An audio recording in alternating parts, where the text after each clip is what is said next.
Good morning, everybody, and thank you so much for your time and for joining us today for our debate. My name is Ginny Freeman. I'm the Director of Commercial Development for Employer Services Limited. I've been in the payroll industry for around about 30 years, and today I'm joined by Brian. Yes, thanks, Ginny. Hi, I'm Brian Midtiger, and I've worked in the international payroll sector for about the last 10 years. I'm currently working as a consultant. And also sitting in with us today is Mel Pizzi. Mel? Hi, I'm Melanie Pizzi. I'm the CEO of the Global Payroll Association. I've been working within the payroll arena for the last 20 years, and 5 of those most recently have been in the global arena. Today we're going to be discussing organising your global payroll. By that we are obviously going to be incorporating UK payroll as well, and looking at it very much from the ROI and the organisational side regarding streamlining information, touch points, single points of contact, and really looking at it as a single version of the truth. So without further ado, I think we need to look at what does this mean and how can it be done, why can it be so difficult. The time zones, I guess, yeah. Brian, is the first thing, isn't it, really? One of the big things to consider is the structure of the organisation that you're working for. What size of organisation, how many different countries, what's the number of employees in those countries, and where are they in the world? Yeah. If it's on the other side of the world, one country and another country, and then sort of drilling further down is when you've identified that, and how are you going to approach this? Then that's where not very often organisations will turn to an international or global provider to work together. There's a lot of experience out there with these global providers to give that sort of help and assistance. And one of the key reasons I've come across in the past few years why organisations want to work more closely or outsource is because of the compliance issues, and in terms of number of countries. When I first started doing this, paying international contractors just a gross amount many years ago, then finding that the jurisdictions, some of the more exotic jurisdictions, would be jumping on this, and there'd be penalties, and there could be huge penalties to organisations who are not compliant in the country. And then when you've got the compliance, is putting it all together.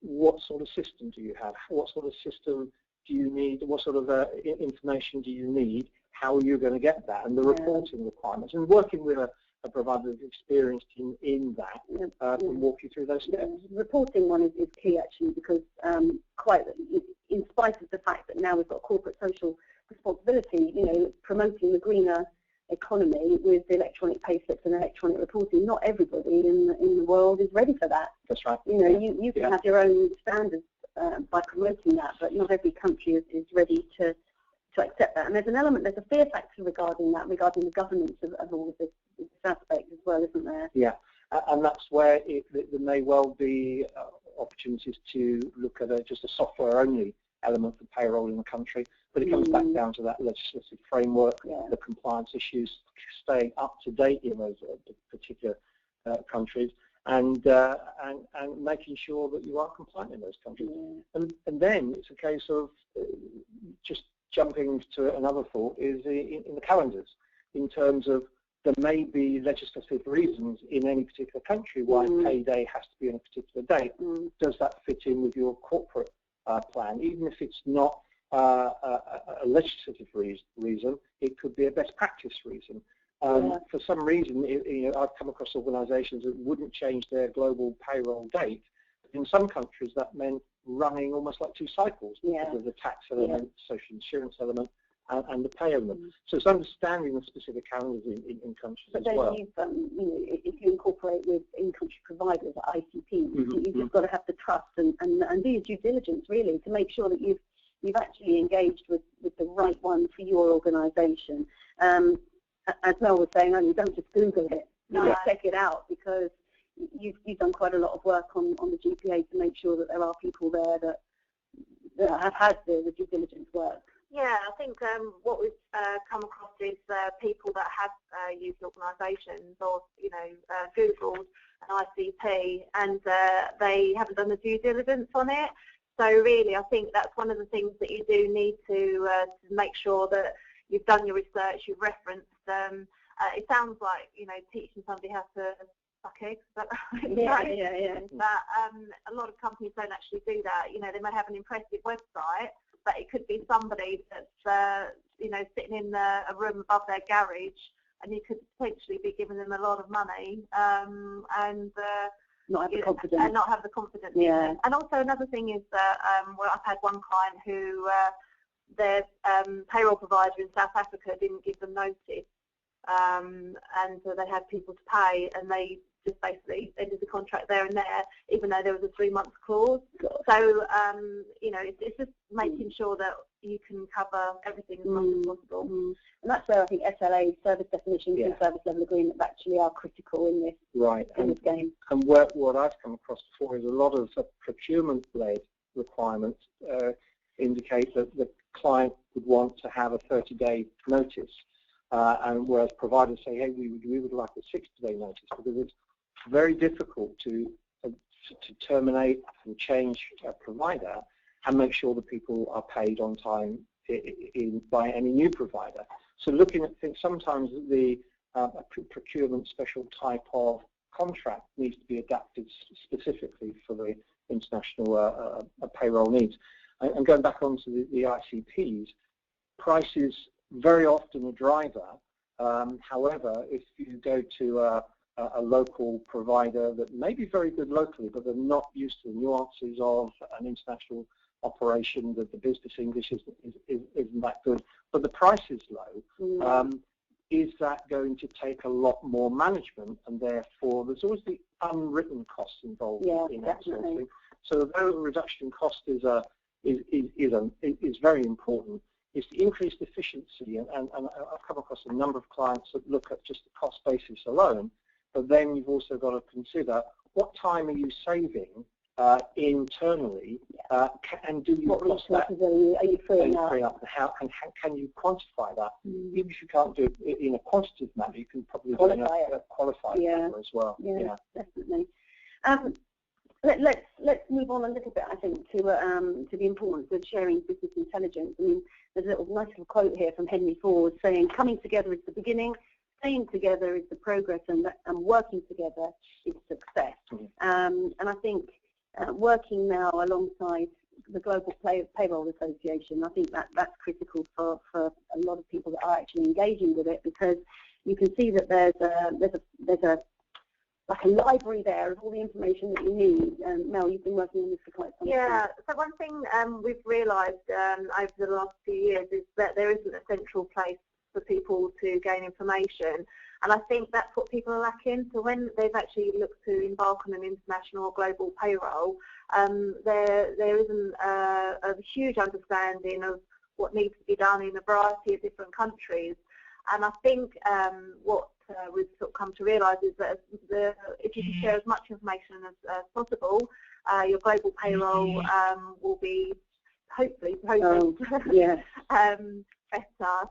But also it just helps with your own profile within an organisation. I think going into a global payroll is going to be one of the biggest parts of your job that you'll ever do without payroll. Shadow of a doubt. And I think it's almost to the point that it could change your career, getting it right, and it can also change your career if you don't do it wrong. That's right. Yeah. So I think you know, if you can you know, if you can share information, you can identify emerging trends faster. You can directly interact with data. Also, hopefully, with having information there, you'll have faster and better business decision making as well. And also, it will help with economic savings. You know, not making those mistakes that you have to then go back and restart a process. And that's the important bit, coming back round again to the due diligence side of it, isn't it? Making sure that everybody's been verified correctly. I think that's key, and just having as much information as you can from the cultural side, but also from the legislation side, will definitely help you in your decision making. Yeah, I mean, you know, we look at it as working as a team. I mean, I'm not a football fan at all, but I'm going to liken it to the Bournemouth game. They were actually 11 people playing as a team, and they won. So if you play as a team, that's great, as opposed to 11 people just running around a pitch just hoping to get the ball. You know, we don't want to keep throwing mud at the wall and hoping something's going to stick. If you work as a team, then it does actually come together. Yeah, you don't need any weak links in that. No, I agree with you. So I think one of the things to also bear in mind is who are the stakeholders involved. So who has made the decision that maybe you need to look at outsourcing, and who's involved within an organisation, and do you know what they need to know? Do you know what you need to know? So managing the risk side of it really, as well as the clearly payroll will be involved. Finance needs to be involved. On the reporting side, are you wanting, as finance wanting feedback of general ledgers? HR clearly will be involved, and very often procurement lead the request for proposal or quote process as well. And all those different stakeholders have different needs, and it's trying to identify within an organisation a coherent policy or strategy when looking at the global payroll, because I've certainly come across it where there's maybe one of the, say, 3 different departments isn't on board. And then further down, if this is all decided and everything's in balance at a corporate level, we have clients with lots of employees, hundreds of employees in certain countries, where they have country managers. And country managers very often turn around and say, well, I don't want to phone from Australia into Singapore to talk to my provider. I want to talk to a local Australian provider. So it's looking at, is there flexibility around that, or can you involve those country managers in the process so they understand what the outsourcing and the implications of those outsourcing in terms of, through the implementation process, etc., what that is. So there's a level playing field. Everybody knows what they need to know within an organisation. Otherwise, it will come across to a global provider as a bit disjointed, and they're not quite sure which way they need to go. Yeah, so supporting what you've just said regarding the stakeholders, I think it's really important to create the best journey possible for your employee information. So it's not just about payroll, is it? No. It's got to be about where the flow, where does the penny go in at the top, and how does that flow through to the bottom? If there isn't a permanent establishment, you don't want to establish one yet, because it's a sales and marketing reach into that country. And it might end up as well, look, we're talking again about the organisation that's hundreds in some countries and ones and twos in another, is one solution, does one size fit all? Yeah. Could you segregate it down into, here's our international need to outsource, but we can look at it in another way for these countries. So it's working with, trying to find the best practice for your particular company's needs.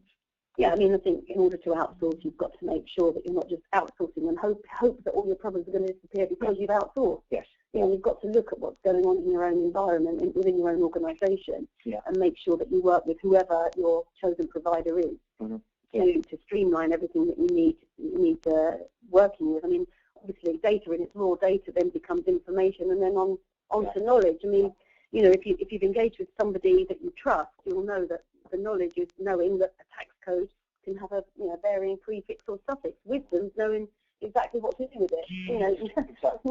Knowing what to ask. I mean, you shouldn't just be applying it. Well, you should be able to trust it to apply it, but the wisdom there, the knowledge and the wisdom there is being able to identify that something may not look quite right. Use that knowledge and use that information, and going back onto the data element is, where is your data house? Do you have a system of record? Does that system of record cover every country? Yes. So do you need to look at a partner that can, there's a lot of talk about integration and interfacing. How important is that? Is that really essential? Or do you simply need to be able to send through to a portal or something the Excel format of the payroll elements for that particular country? So it's working with a provider.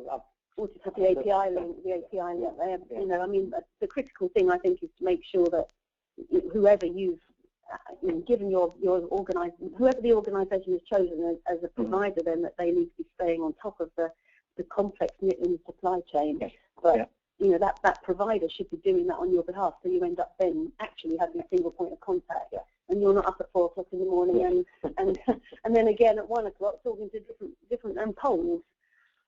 So I think it's important to align with your organisational goals, align to your strategy, and streamline your people information.